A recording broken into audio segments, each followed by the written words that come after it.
Hi there! This is my year in review video for television in 2025. The way I approach this is not to just list off the top shows or by viewership numbers, but I have my own fan awards that I assign specific awards to each of them based on categories of my own devising. That my personal TV awards here. I'm doing this tying with the Golden Globes, but I've been doing this at the end of every year since the streaming boom began. Because while my channel is dedicated specifically to the Game of Thrones franchise, I like assessing the state of the industry as a whole, state of TV, which is really the state of streaming because all TV is on streaming now. On top of that, for selfish reasons, this skews towards, well, the top TV shows that fueled YouTube content. Because my audience here, if you're listening to me, we're all people who like reviewing TV on YouTube, watching videos about TV on YouTube. Buzzworthy shows. Because there are heavily watched mainstream dramas or reality shows that have like twice the viewership we do, but aren't fueling YouTube stuff. I mean, like The Traitors or something, or other reality shows, they're just not fueling that level of speculation because it's unscripted. Or medical dramas like The Pit. The Pit has twice our viewership, but it's not a fandom. It's not something that fuels YouTube like that, or not nearly as much. So there isn't really overlap that you don't see. I have never seen another Game of Thrones channel reviewing a medical drama like The Pit. So it skews towards big fandom things like, you're not going to have a thing for The Pit at Comic-Con versus Comic-Con. It's what really fuels it are all the Marvel and DC franchises and things. As an extension from that, I have to explain my methodology here. Recognize that it is impossible to make a universal list. Even focusing on things that fans on YouTube watch, there's some shows I just never got into. This is my personal list of the top TV shows. And I will mention shows I wanted to watch, but there's only so many hours in a day, but there's some that just I have no interest in. And I'm not afraid of that. No, that is actually the way to approach this. I explain this every year that when streaming TV began, Netflix pioneered this, but they all figured it out. They figured that there's these things called taste clusters, also called verticals, which are basically micro-categories, where people who watch one show will tend to overlap with viewing another. And sometimes the thread between them isn't clear at first. They're not things you assign, they're things you discover. That maybe people who like Riverdale also like Wednesday, but also like Lost and Back to the Future, and then you have to figure out what links all of these things, and assign a name to it, and then refine it. But it's that principle of overlap. And they can be pretty surprising, I mean, because Game of Thrones is a fantasy show with political drama and also family drama. That it's not just, comic book show, sci-fi fantasy thing that is also rarely a major Emmy-level prestige drama contender. So it overlaps with people who like high fantasy, like Lord of the Rings or Wheel of Time, but it could also overlap to an extent with urban fantasy like Percy Jackson or Addams Family Wednesday stuff. Then again, it could overlap with prestige drama political stuff like HBO's Succession. I can see people discussing both.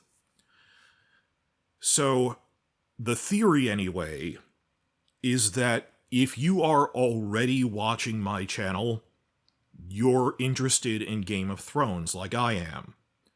Therefore, you probably fall into the same taste clusters that I do. In case in point, I never really got into Stranger Things. So Stranger Things isn't on my list here. Not that I judge, their fifth and final season, I know there's debate about that.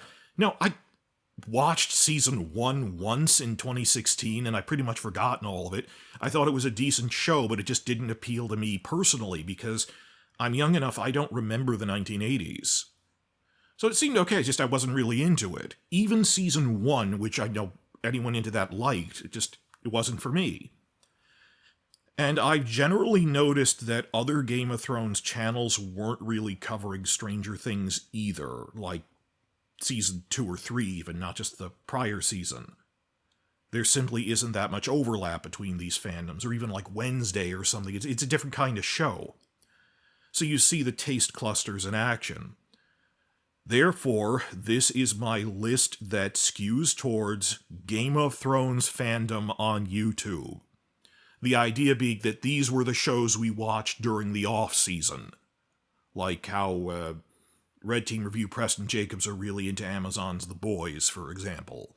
Just other things I'm recommending. If you like Game of Thrones and you like YouTube, you're part of the Game of Thrones YouTube community, these are probably the things that appeal to us that we were talking about the most, that were the top things among the YouTube crowd and fueling YouTube reactions and discussion. And hopefully a guide for if you didn't watch it, you should get into it, maybe make your own videos on it. And like I said, there's only so many hours in a day. Sometimes I will recommend things I wanted to watch and liked but haven't finished.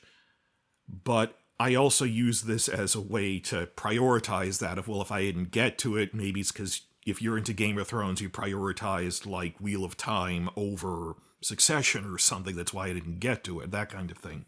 Moreover, at the end of this, I use it as a way to grade the major streaming platforms.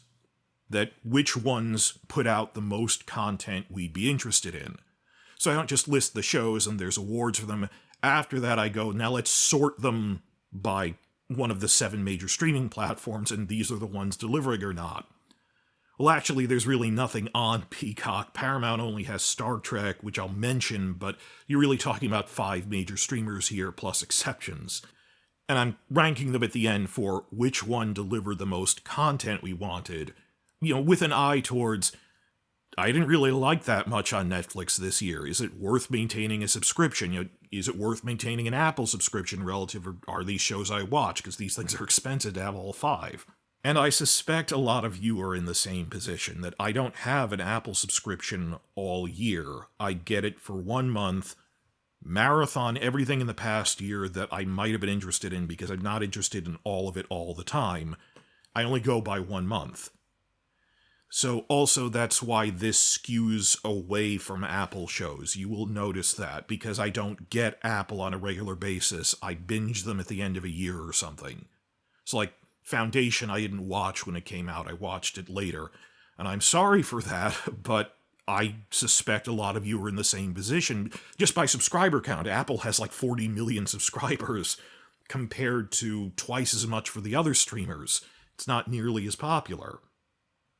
Case in point, while I will mention Vince Gilligan's Pluribus in this, and I've seen clips of it and stuff, I liked Pluribus from what I've seen of it, the episode or 2, and thought it was really clever, and I'm spoiled on it. It's not as big of a lore thing like Amazon's The Expanse or The Wheel of Time, something that would fuel fandom activity between seasons. It's just not there.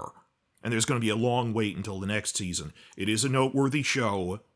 It probably put it over the top that it didn't get a specific award in my list of things. It is one of the top shows of the year. It didn't appeal to me personally. Still really good and worth checking out. But on to the main section here. To start with, just chronologically what were the top shows of 2025, going by spring, summer, fall, and then I'll assign awards to them by specific category. And anything I would give an award to or treat as a nominee is already by default in this list. Well, year in review, we started with Severance Season 2, which was really big. Then Invincible Season 3. Daredevil Born Again, which was critically praised even though it got low viewership, that they've really turned a corner with Marvel shows, the behind-the-scenes reforms they needed to make it good again. Then Wheel of Time Season 3, which was their best season only to then be cancelled. But then the big ones of the spring season were Andor Season 2. That was just a huge event.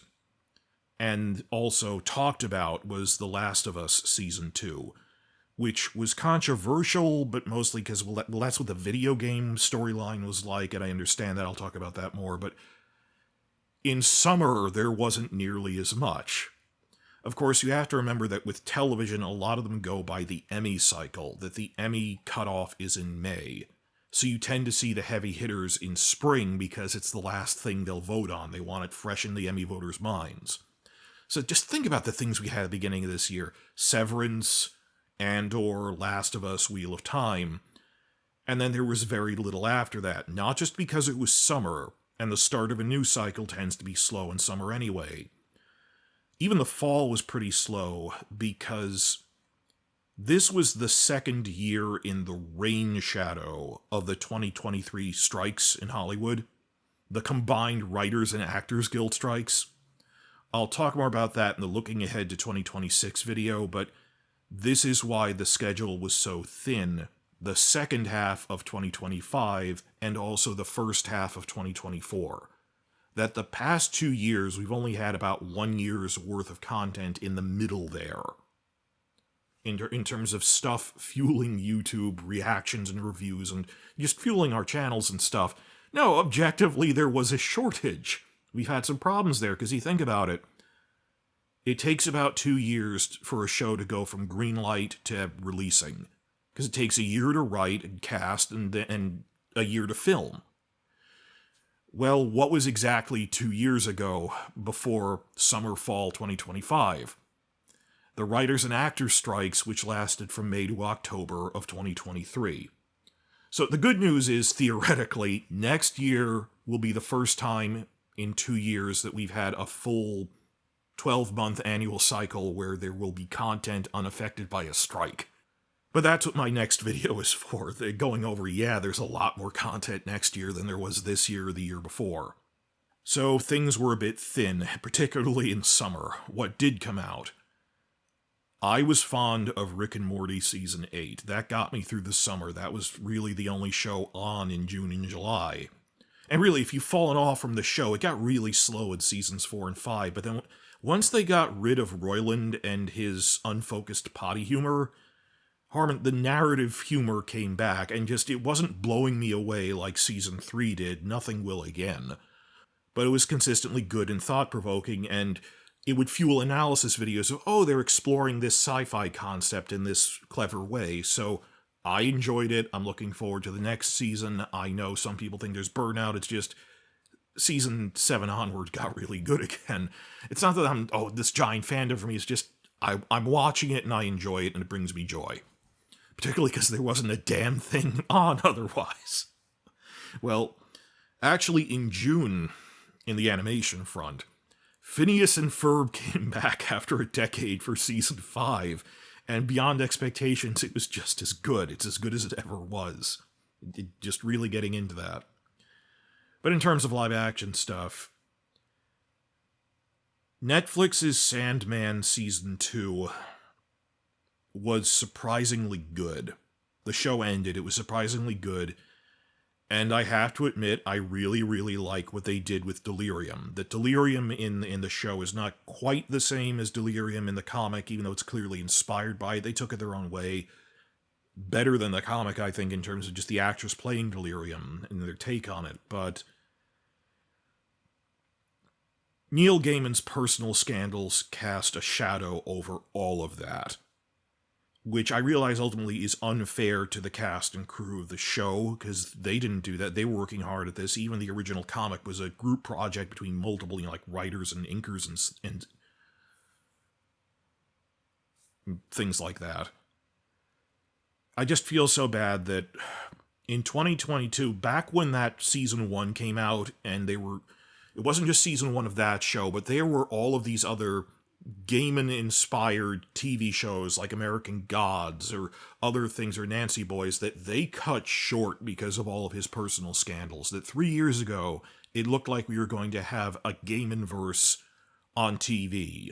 Now we never will. That was unfair to the cast and crew, and just I feel terrible about it. But either way, it's over now, so what are you going to do?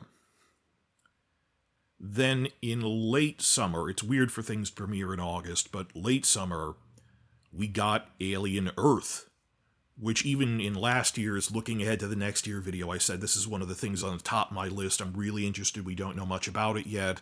We knew very little about this going into 2025. It was very well done and intriguing. Odd thing is I've seen some people hating on it. I know things are divisive with sci-fi fandom and everything, but in terms of the production quality, the twists they did on certain things, that they looked a little more at what is Earth like under these mega corporations like Weyland-Yutani, playing around with different ideas of the mind transfer into the robot. I don't know if it'll stay good in Season 2, but Season 1, that we have never had an Alienverse TV show before, live action, it was really good, and this was one of the top 5 shows of the year, easily. And in terms of fueling online YouTube fandom on top of that, because it's such a big franchise. And also there was so much pressure on it from being the first TV show for Alien, that was a highlight of the year, particularly for, sci-fi fantasy fandom on YouTube. Also in the summer was Foundation Season 3. Like I said, I caught up on that later because it's on Apple, and Season 2 is better than Season 1, and Season 3 is still a good show. Some say it's their best season. I was obsessed with the Foundation novels since I was in junior high, and I'm not fond of the changes they made to the Mule storyline, which were pretty big, even relative. I got used to changes in Season 2 of, okay, they're merging two separate events, one happened after the other, they're treating as one big event, like the third and fourth Crisis, and it kind of worked on its own level. And I acknowledge Foundation, the TV show, isn't the books. It already was in the books by Season 2, and it kind of works on its own level. More power to them. Given their funding issues, I'm surprised they actually got a Season 4. They have been renewed. But it's his own thing, but if you weren't watching Foundation already, you probably aren't now. And just in terms of, then we face... This is when we had an embarrassment of riches in 2022 when there were so many shows and now so many things are getting canceled. I'm happy that Foundation is still around as a TV show. Just particularly the Mule storyline. Why did you have to make those changes? I just didn't like it. It was very well done. I just personally... I don't want to get into it. Things did pick up a bit in the fall, starting with Peacemaker Season 2, which is technically the first TV show in the rebooted DC Cinematic Universe. That you had... They even redid the previously on to show Millie Alcock's Supergirl, and the others to show it's a different timeline. And they played around with the other universe stuff, and it's a bonkers show with this bonkers guy that you think... Wait, they're having an orgy in his house now. Is this a dream sequence? And then someone comes up to the window and you realize this is not a dream. He's really doing something this crazy, this drug-fueled orgy thing. So it was interesting, but it's just, personally, I still really liked more than that. The really thing that sold me on James Gunn as DC Comics is Creature Commandos. Season 2 didn't come out this year, of course, but it's that brand of humor. You either like it, you don't. It wasn't... I'm not as into this guy as I am into Creature Commandos, but it was notable. It was a good show, solid. So Peacemaker 2 was solid. It was what it was trying to be.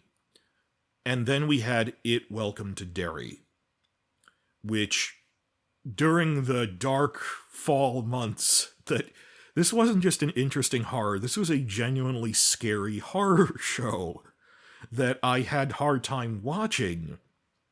But even in clips at first, that with the birth thing and everything. But on the other hand, I want to go back and actually watch through everything. This is a brilliant performance by every actor, particularly the Pennywise actor is just amazing. And it's really well done. It's a compliment to say, this is so scary I have to force myself to watch it, because it is that high quality. And they did some innovative things with it. So in terms of things we were talking about in the fall, it really came down to Peacemaker 2 and Welcome to Derry, if you look at what were people marathoning and doing reaction videos on. Also, South Park in the fall had maybe its best season in 5 years. Really, in terms of the writing, the sharpness of the jokes. And on top of that, by November, because I'm a history major, I'm into medieval stuff with Game of Thrones, I was looking forward to it all year, and it lived up to expectations. I really loved the documentary series Ken Burns' American Revolution. And I know it's a documentary, but just it was really well done. I mean, you're talking to a guy who I watched his Civil War thing in the 90s when I was like 10 or 12. This is shorter than that because there isn't much material, but written material, but Ken Burns' American Revolution was a really good documentary. I really had fun watching it. It was event viewing for me. And that was on PBS, though. It's not a scripted drama. Why I think The Fall was relatively thin for me wasn't just the strike, of course, but because Stranger Things was coming out in fall, and all of the other streamers probably didn't want to put out their own major releases opposite it. You saw that with like the final 2 seasons of Game of Thrones. Other channels would delay their releases rather than put something out against it. Like Netflix at the time or something. Not that I blame them for that, that's what they should have done, but just, we're going to have this mega release of the big hyped final season of Stranger Things on Thanksgiving, then on Christmas Day, and then on New Year's. They weren't premiering that many big things in late November anyway, but this was the Netflix thing you were supposed to be watching, and I wasn't into it. Well, I mean, the other Netflix things, Wednesday came out in 2 blocks in late summer, then early fall. And I've heard Wednesday's pretty decent. It is their top... They actually put out the statistics for this. Wednesday Season 1 is their most viewed show on Netflix worldwide in their history. Because it's had like 2 years to build. Of course, Season 2 might actually surpass that eventually. It's not a fair comparison. So did Netflix have a decent year? Well, I'm not the only one saying this. You've seen news articles saying, other than Wednesday, all of their major shows have ended. Like, with Stranger Things, they lost their last flagship. And there are things like One Piece Season 1 was a worldwide phenomenon, live action, the rare live action anime that turned out well. So I guess, I don't know if that's going to be an awards level thing, like a prestige drama. But other than Stranger Things, I don't know, if maybe you think One Piece deserves to be at that level. It's not really that kind of show, but in terms of the acting awards, but I'll talk about that more in the next video on what's coming up, that Netflix just doesn't have that many things I personally watch. And I'm not the only one saying it. The whole thing of Netflixification, that they put out a lot of average, decent shows that they can micro-target to people who actually like them, but there isn't one mega hit as such on Netflix with as much regularity anymore, that this is the show everyone is watching. Well, in terms of multi-season shows, like their limited run, things like Adolescence was amazing in terms of the issues it tackled, but it's not really a traditional TV show as such. So, after that, of course, we also in the fall, like I said, we had Pluribus on Apple. So those were like the three or four big things everyone's been talking about. Peacemaker, then Welcome to Derry, Pluribus, and of course, we're coming off of Everyone Has to Talk About Stranger Things on the Reactor channels when you don't see the Game of Thrones channels really discussing Stranger Things. We never did. Well, also in terms of what I was watching in the fall, in terms of I like adult-level animated dramas, Amazon is really picking up the slack where Netflix failed, that Netflix infamously really pulled out of doing animated adult dramas. Yeah, they do like Blue Eye Samurai and stuff, but not the things they used to, like Deep State and stuff, so it is encouraging that Amazon has been greenlighting a lot of animation, that they picked up the Has-Been Hotel Helliverse, which that started out as an indie project. This isn't something Amazon came up with, that they were so impressed with an indie project they greenlit it. It started as a YouTube pilot in like 2019 or something. So Has-Been Hotel Season 2 came out and was now a mega hit because Season 1 blew everyone away and now they hit the ground running. They put the old Helliverse stuff from Hell of a Boss on there. They had a really good rollout for that in terms of animation. And I hope that spurs them to make other shows. Like, we know, given that Warner basically shut down Cartoon Network, Rebecca Sugar is her next show, which is a Steven Universe spinoff, she's doing an Amazon. But that's in the future. Well, one good note for Netflix, one exception, is I actually really liked, I was surprisingly good, that Haunted Hotel show on Netflix that came out for Halloween season. because I didn't know anything about it, I thought it'd be bad, that I saw it once it was hooked in the first episode, that, oh, this is what it's like. They should have previewed it better. That there were all these accusations as we were leading up to it that this looks like a ripoff of Has-Been Hotel, that other than that they have hotel in the name, they're not really similar shows at all. Yeah, Has-Been Hotel is this Bangsian fantasy about heaven and hell, where there's seraphim arguing with Lucifer, literally Lucifer, and Adam and Eve and Lilith are people, and demons. It's what you call a Bangsian fantasy of heaven and hell. They're literally demons in hell. Versus Haunted Hotel is a family of normal people who move into a haunted hotel that has ghosts and demons in it. So structurally it's different, the characters are nothing alike, and it was surprisingly funny. Avedon is a really nice, interesting character. So that was a pleasant surprise for me. That's like one of the only other things I'd actually watch on Netflix or through other means. Because again, if I'm not watching more than 2 or 3 things on Netflix, do I really need to get it for a whole year's worth of content? Before I move on, the honorable mentions. That, like I said, I'm just covering television here. I would cover a web series if it released regularly.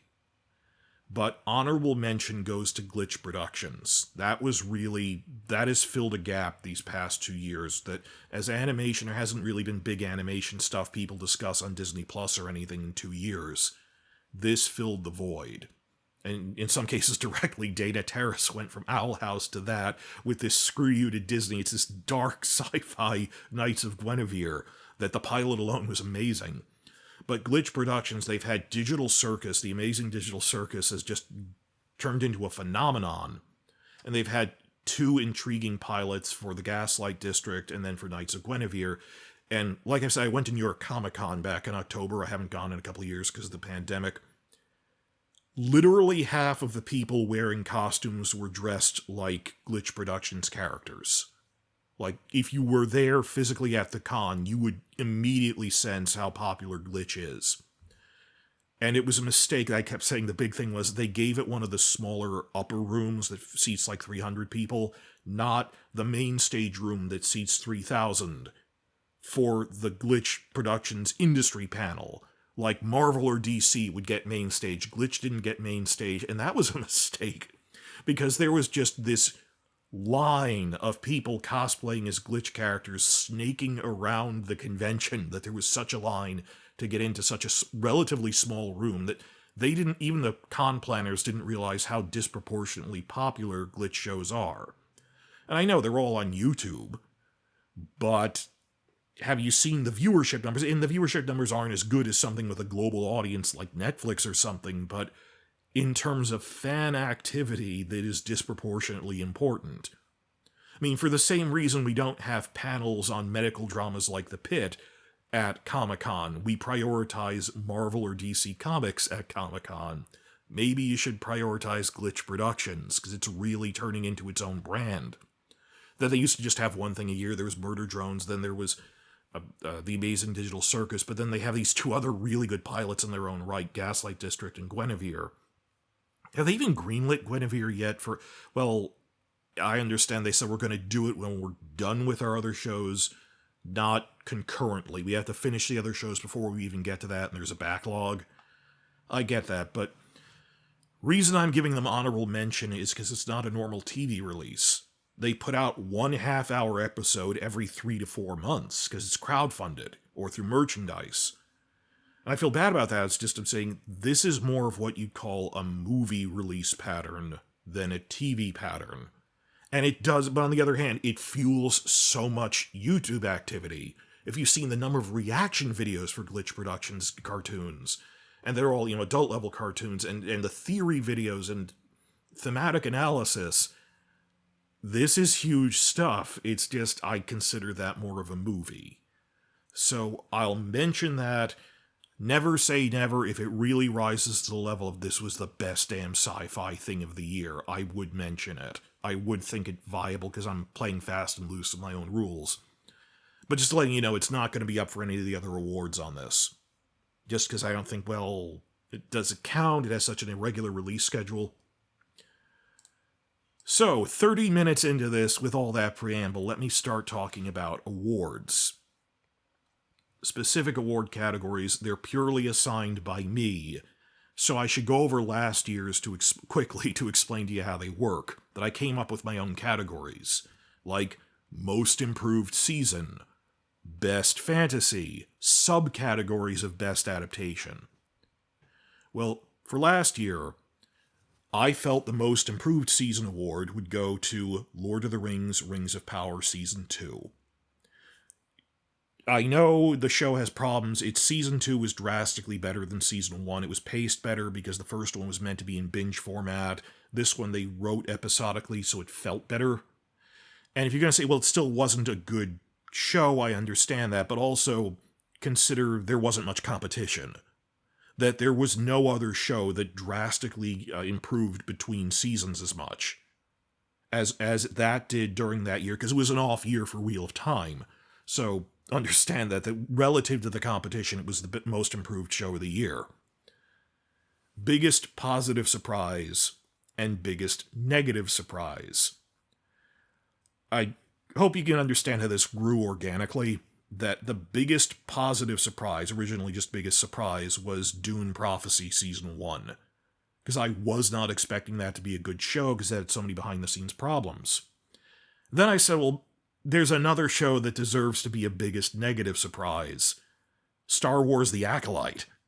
I mean, I didn't think it'd be good, but I didn't think it'd be that bad, where this is even beyond the toxic fandoms. Just, they went like $30 million over budget, like 50% over budget. It was bizarre, just what was going on here. We're still picking that apart. So that was objectively not good. I'm not, for the reason, the clickbaiters say, but there were problems on The Acolyte. What the heck? So that was quite a surprise. Even for me, who wasn't really betting on it to begin with. That was weird. So when I talk about surprise, it's usually a new show or something that we thought had production problems that would be bad but turned out to be good, or something that, the best shows of the year are often the ones you didn't even know were coming in advance, that kind of thing.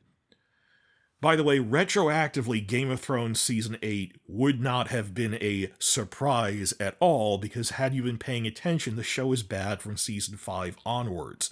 And yes, even I was surprised at how bad it was, gleefully so, because I was saying Benioff is terrible at this. He's a con man. He faked his way into running a show. He's just a figurehead for these other people he's increasingly not listening to. And even after Season 7, if Seasons 5 and 6 didn't convince you, Season 7 left you hoping for Season 8?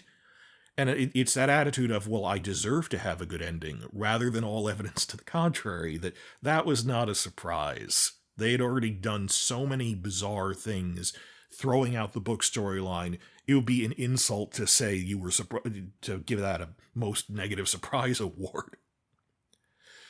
And best documentary for last year, 2024, was Quiet on Set.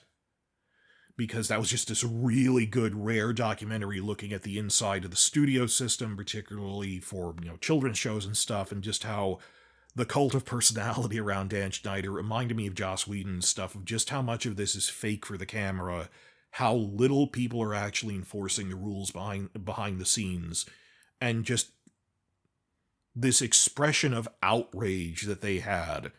That it's not just Nickelodeon, it's that the media wasn't covering this, that people who should have been enforcing the rules weren't, and just how overlooked it was for so long. And of course I gave it the award because it was the culmination of a couple of years of fan documentaries on YouTube calling out Nickelodeon in the Dan Schneider era.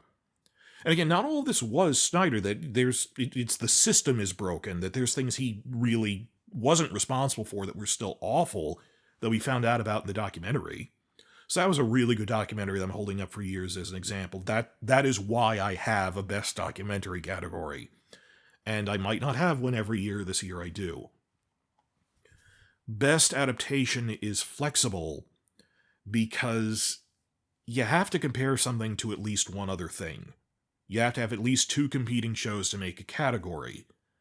And there's more than one kind of adaptation. So I have, well, do you mean a literary adaptation from page to screen, or a comic adaptation, or an animated adaptation from a cartoon to live action, or a video game adaptation? Depending on how many nominees we get, the number of subcategories for that will expand or contract every year.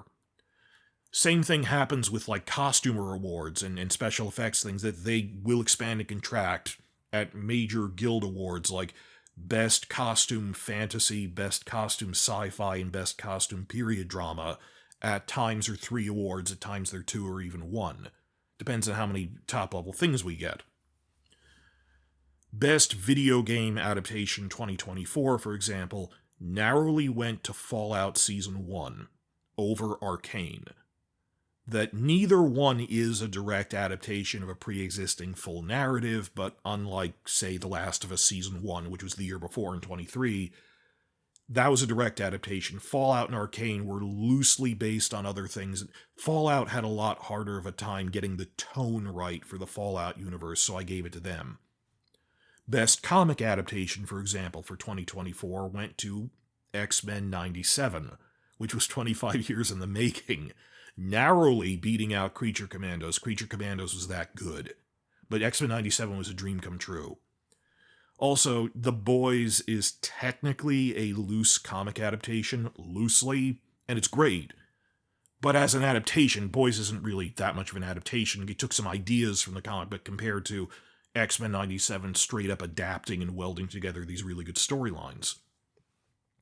Similarly to adaptation, Best Sci-Fi or Fantasy is also flexible. It expands and contracts as needed into micro-categories. So there's a separate Best Sci-Fi and Best Fantasy. Theoretically, I could have a Best Period Drama if there were enough shows. I mean, like Shogun didn't come out this year. But what did come out this year was Apple's Chief of War with Jason Momoa. But it wasn't enough to really compete against anything else, meaningfully competition with anything else, as opposed to, well, it's a Regency era Bridgerton. Bridgerton, you can't even compare that to Chief of War. They're not really the same kind of show. You can't. But we do know there's an upcoming HBO attempt at making a Napoleon show. So, like, if you had a Napoleon show, a Shogun season, and Chief of War Season 2 all in the same year, that would be an interesting year for Best Period Drama as a category. But we're not, because it's not this year. Maybe in the future. So, just to give you an example, last year, Best Sci-Fi I put between Fallout, The Boys, and Dune Prophecy, but decided on Dune Prophecy as the winner because it's really the best at representing science fiction. Because The Boys, it's more, it's superheroes is a sub-niche of that. Fallout I felt was good, I just felt Dune Prophecy was better at, what we think of as sci-fi. And there's still, like, hard sci-fi versus soft sci-fi. Dune is actually soft sci-fi. It's more about sociology and concepts. It invented the soft sci-fi genre. Before that was like 2001: A Space Odyssey. But you can disagree. I can see how you'd say, well, Fallout is better sci-fi than Dune. But then you have, well, where does the line end between soft sci-fi and fantasy? Is Fallout really sci-fi or is it fantasy? The RPG it's based on was literally, what if we take the classic tropes of a fantasy RPG and port them over to a post-apocalyptic sci-fi setting, where instead of elves we have ghouls, instead of ogres we have super mutants. That line is so blurry, that's why it's such a hard category of, is this fantasy or is it sci-fi? And even within fantasy then, there's so many micro-categories. Well, is this high fantasy? Is it low fantasy? Is it urban fantasy? Dark fantasy? Romantasy? It goes Also notice that I intentionally don't make a separate category for Best Animated Series because I don't treat those as distinct from live action. I'm not going to ghettoize animation into its own separate award. That after Beauty the Beast won the Oscar in 1991, they made a separate Best Animated category to keep animated projects out of the main categories. And it's just really... No, you can be a sci-fi that's also happens to be animation. Maybe you can say it's an unfair comparison, but I just didn't feel like doing an animated series as a separate thing. So, Arcane was theoretically eligible for Best Series, it just didn't win. Maybe I should at some point in the future make one based on animation quality from a technical standpoint, not a storytelling standpoint. That would be hard. Like South Park would never win that, because it's not about the technical quality. I don't know. And finally, Best Show Overall, which was both good and really fueling YouTube content for 2024, was Penguin, narrowly edging out Shogun. And also, that wasn't, you could argue that's a comic adaptation. It was only a loose comic adaptation. It was largely its own original story, but Best Show of the Year was Penguin. So this gives you an idea of my mindset moving forward. I'm sorry I'm summarizing 2 years at once in this video, but it was a year ago. I don't expect you to remember that I have these weird ideas for categories, and I invent my own. But it'll now require less explanation. Now, moving on. That's how the awards work. Drumroll. These are my awards for 2025. Most Improved Season. Wheel of Time Season 3. Head and shoulders above any other potential candidates.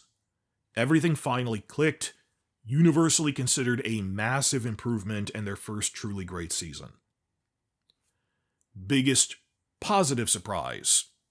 That this is something we weren't expecting, it turned out to be really good, or something that was bad that actually we thought would be bad but then turned out to be really great.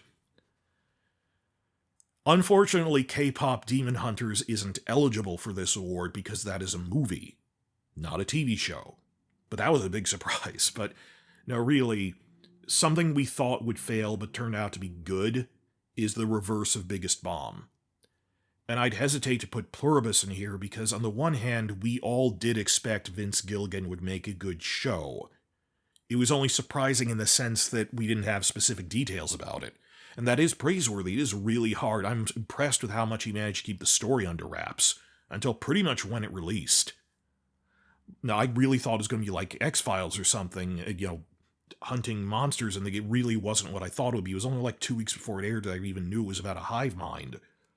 But other than that, other things that I didn't really know about that much, like I said, I didn't know Haunted Hotel would be good, but I couldn't say I expected it to be bad because I hadn't seen any of it. And just so I have to sample that when it comes out, it looks generic, and then it wasn't. That's why I came up with all those other examples and provided them before, that the reason this originated was I thought Dune Prophecy Season 1 would bomb, and it turned out to be actually very enjoyable. So, by that logic, biggest positive surprise was Andor Season 2.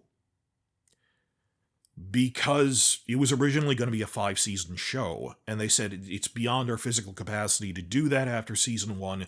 So this whole vast, risky plan of we're going to have 12 episodes of 4 micro-seasons, 3 episodes each, that 3 episodes summarizing what was originally intended to be a 12-episode season. I was genuinely frightened for Andor Season 2 when they explained that, and it turned out to be such an achievement of television. But yeah, I will put that as the biggest positive surprise of Season 2 is that somehow Andor Season 2 managed to condense 4 seasons worth of storylines into 12 episodes and still be amazing. Is mind-blowing. So that goes to Andor 2. Biggest negative surprise. The cancellation of Wheel of Time after Season 3.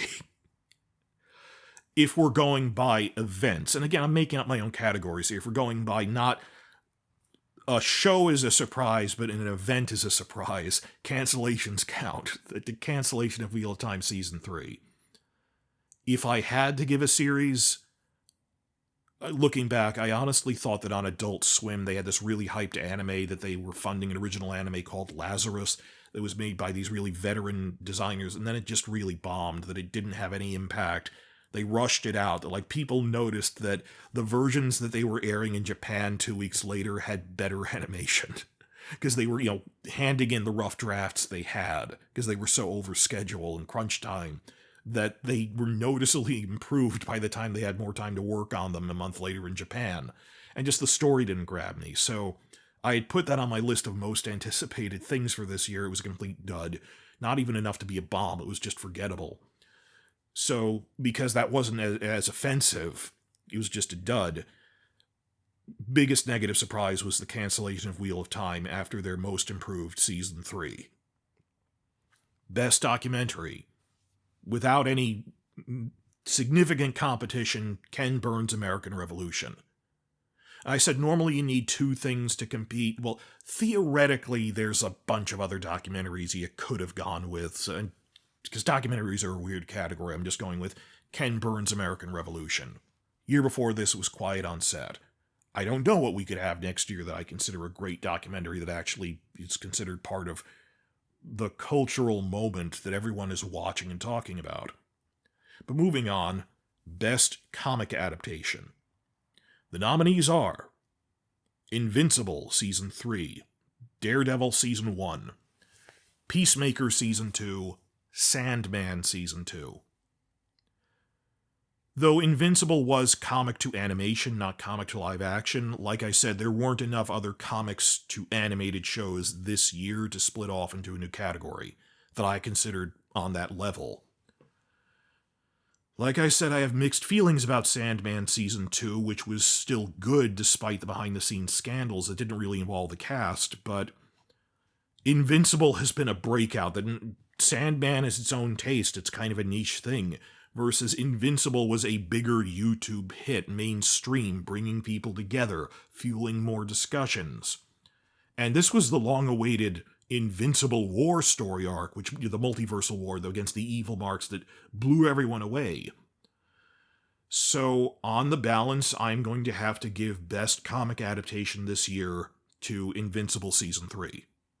Well, why not to? There's also candidates this year from both Marvel and DC, for Daredevil and for Peacemaker. Well, Peacemaker 2 was good and above average, but it wasn't really mind-blowing. People enjoyed it. Daredevil was a massive critical improvement, but it's not this giant sprawling WandaVision thing blowing people away.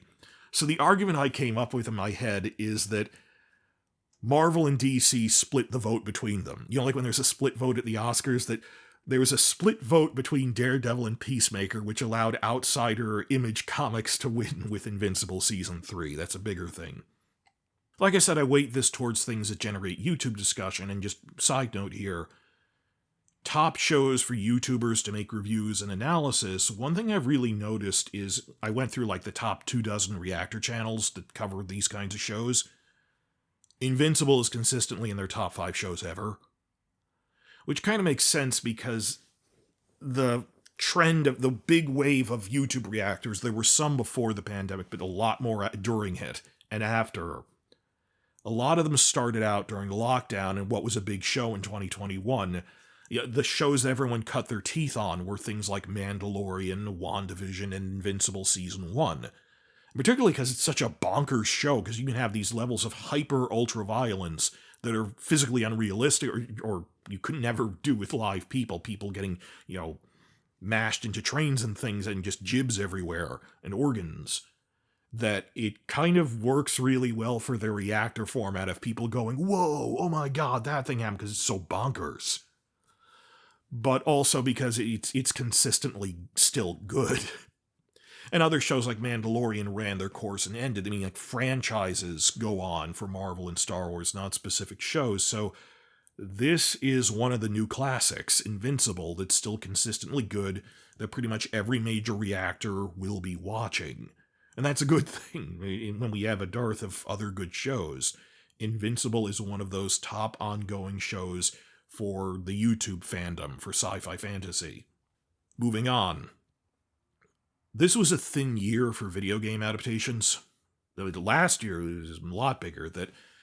We had Last of Us Season 1 was a really good adaptation in 23, but then 24 I said it was Fallout versus Arcane. Well, Arcane ended last year, and while we will get spin-offs hopefully, we're between seasons on Fallout. I've explained this in other videos that I consider a Christmas release to be the start of winter season. Because for all of 2 days, and there's even less argument now that in Season 1 I had to explain in my last awards, guys, I'm not considering Fallout because it's only been in the last week of the year. Even though that was a binge drop, they were worried that it was a slow burn, so they worried people might not watch it, let's put out a binge drop. Unusually, because only Netflix still does that, and even they're switching to the volume format. This year is a lot more obvious where they didn't do a binge drop, like only the first 2 episodes were in that calendar year, and I'm willing to cheat. Like when The Expanse had its final season, I cheated and said the finale was this year, I'll include it because it came out in January, but particularly Fallout Season 2, most of what we're doing, it's not even over yet in January as I'm making this. So I consider that just a very early January show. So Fallout Season 2 wasn't eligible for this list. What else was there? Well, it's not all bad that there are a lot of other video game-based TV series in development right now, which in the past month were all announced. Mostly from Amazon, actually. That Amazon has announced we are going to be making Gears of War. They are gearing up towards making Warhammer 40k, which will be as big as Star Wars in terms of the scale of everything. They greenlit Tomb Raider. I'm going to have a whole other video on this. Amazon just greenlit a lot of video game-based properties. Not to say Netflix is doing nothing either. Netflix just started publicly casting an Assassin's Creed TV show, and they will have more spin-offs of Arcane. It's just there isn't going to be much specifically in 2026. Don't despair. I mean, things are coming after that are in development that have been greenlit, but we're between production cycles. Other than that, the only other big video game release this year was The Last of Us Season 2, which was very divisive. I'd still say it was good in terms of it was a good adaptation of a controversial game, but in terms of the skill of the adaptation, in terms of the production quality, the acting, the writing, it was all still up there. Well, I had problems with, I think it was fundamentally a mistake that they said, oh, we're going to have a full season on Ellie and then a full season on Abby to retain that impact of the game. Because in the middle of the game, they switch. Then have either a 14-episode season that switches by episode 7 or intercut them. Don't do this 2 years apart. It'll lose the impact of that. Just chronologically in terms of the time spent. I think that was a really bad idea. But otherwise, just in terms of the general quality of the adaptation, given that there isn't much competition, like if Arcane Season 2 came out this year, it would hands down beat Last of Us Season 2, but as it did not. The other issue is I said you have to have at least 2 things competing for a category. Were there even other video game adaptations this year? Cheating a little, although I wouldn't list it as one of the shows of the year because it's not on a big streamer, it's actually on Peacock, so I wouldn't include this normally. Twisted Metal Season 2. From when I actually managed to check it out, it was really good. It's not like a straight-up adaptation of the game, but it gets the elements right, shifting into live action. It is incredibly funny. It is accurate to the spirit of the games. Whereas Season 1 was more of a build-up. Season 2, it really came into its own. And it was just, if you love Twisted Metal, the games, you'll love this. So while that was good, points against it for being on Peacock, and on top of that, it's funny, but it's not this prestige Emmy-level drama show. It wasn't even trying to be, but okay, between Twisted Metal 2 and The Last of Us Season 2, I would give best video game adaptation to The Last of Us Season 2. For the technical things of how they did the stalkers and how they did certain action sequences, it was still pretty good. It's just, it was a mixed bag. Best Sci-Fi Series. That comes down to a choice between Severance or Alien Earth. Severance is more philosophical. Alien Earth did more world building with the megacorporations and world building in terms of just set design and things, little used future things they do. But then you have to ask, is Andor Season 2 sci-fi or is it fantasy? Because it's technically a space fantasy. In terms of examining sci-fi or the human condition, well, even relative to like other things like The Mandalorian, this was a lot more political. Andor, I would say I gave it some thought for, does this count as best sci-fi? Well, it is a really political thing, but like I said, I tried to spread it around. I already gave Andor another award, so for biggest surprise, so my personal tastes for when I think of sci-fi skew more towards Alien Earth.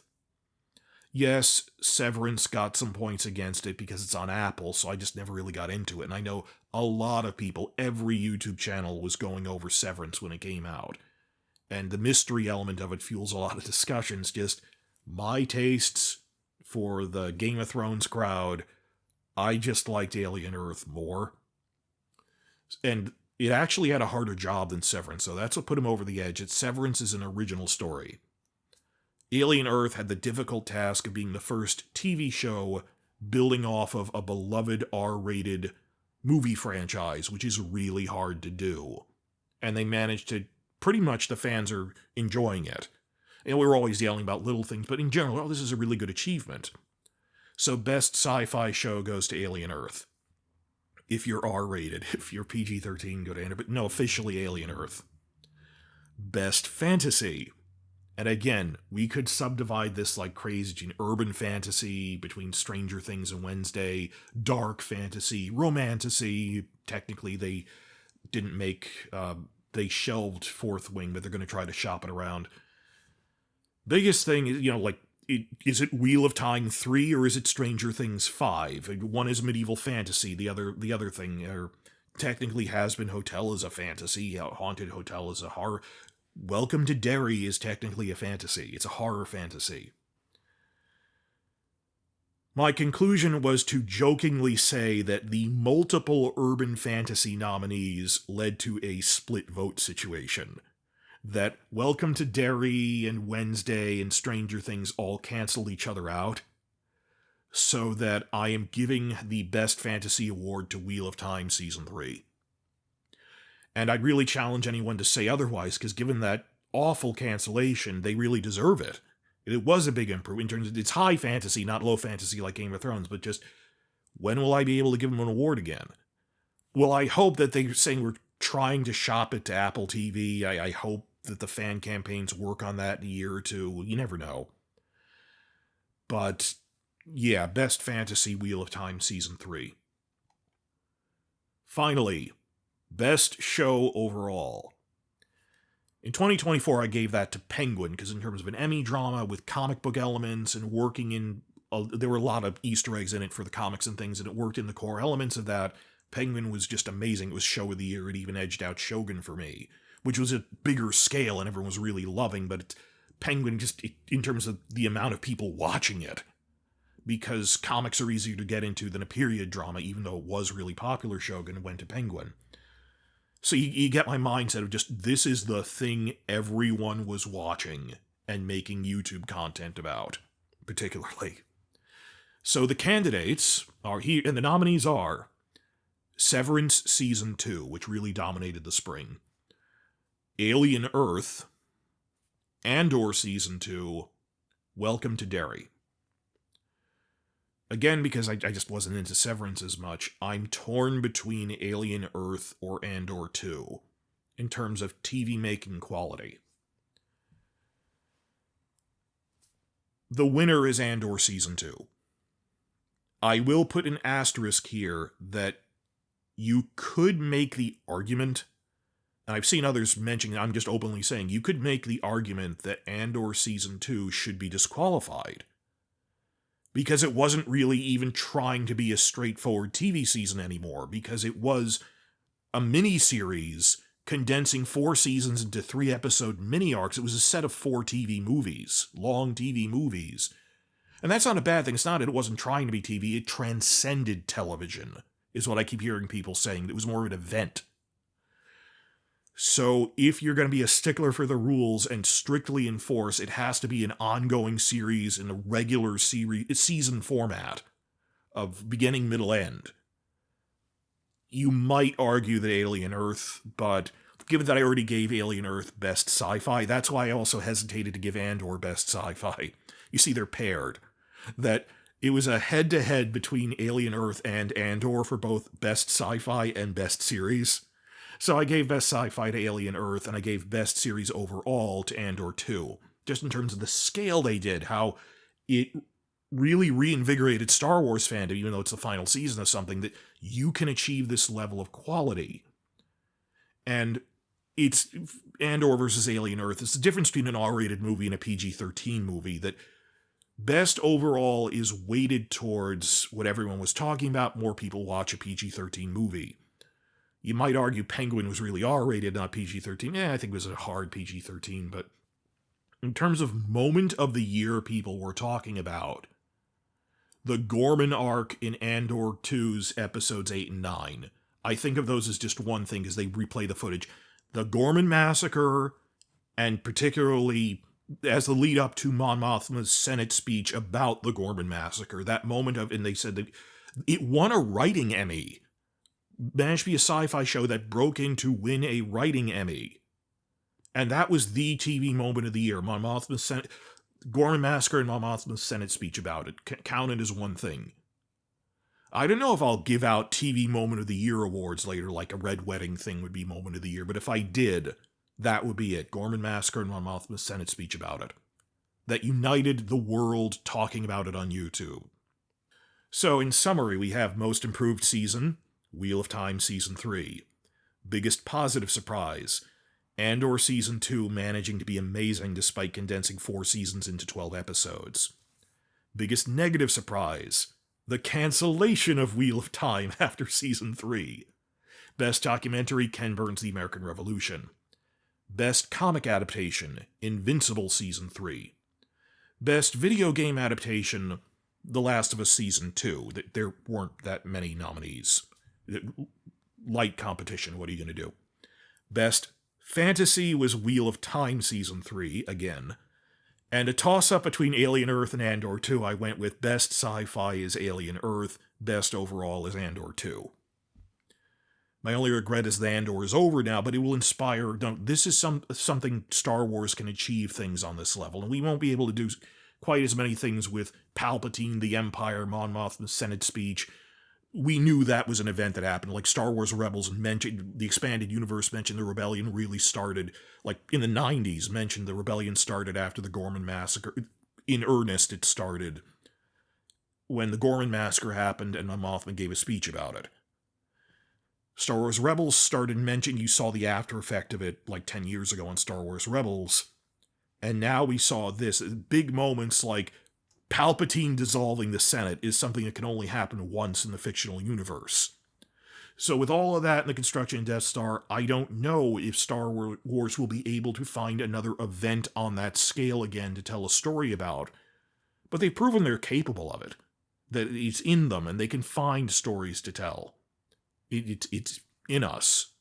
So I was encouraged by that. So now I'm going to follow up on this with a video giving a look ahead, a podcast, long hour-long podcast, giving a look ahead at the top TV shows coming in 2026. And as I said, this year was the end of the rain shadow from the 2023 strikes. That we had very few shows first half of 24 or the second half of 25. For the first time, we're going to have big shows at both the beginning and second half of a year. We have been in a drought, and it's finally ending. So please like and subscribe, and please stick around for my big preview of everything coming in 2026, because I put a lot of thought into it.